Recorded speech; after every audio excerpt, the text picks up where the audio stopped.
सिंध हुकूमत तरफ़ां के इलेक्ट्रिक खे रेड लाइन BRT जे रस्ते में ईंदड़ यूटिलिटीज़ 15 सेप्टेम्बर ताईं हटाइण जो हुकुम ॾिनो आहे। सीनियर सूबाई वज़ीर शजील इनाम मेमन जी सदारत में रेड लाइन BRT मनसूबे ते इजलास थियो। सीनियर सूबाई वज़ीर शजील इनाम मेमन जो चवण हो त वाटर बोर्ड जल्द खां जल्द 4 पाइपलाइन जो कमु मुकमल करे जीअं कम जी रवानी मुतासिर न थिए। शजील इनाम मेमन जो चवण हो त रेड लाइन BRT अवाम जो हिकु अहम मनसूबो आहे, वधीक देर बर्दाश्त न कई वेंदी।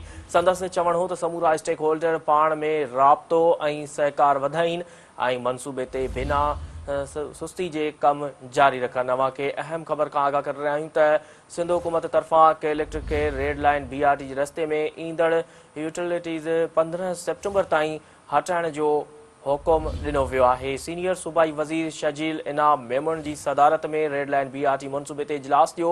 सीनियर सूबाई वज़ीर शजील इनाम मेमन जो चवण हो त वाटर बोर्ड जल्द खां जल्द 4 पाइपलाइन जो कमु मुकमल करे जीअं कम जी रवानी मुतासिर न थिए।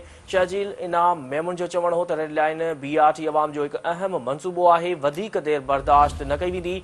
संदसि चवण हो त समूरा स्टेक होल्डर पाण में राब्तो ऐं सहकार वधाइनि ऐं मनसूबे ते बिना सुस्ती जे कमु जारी रखनि।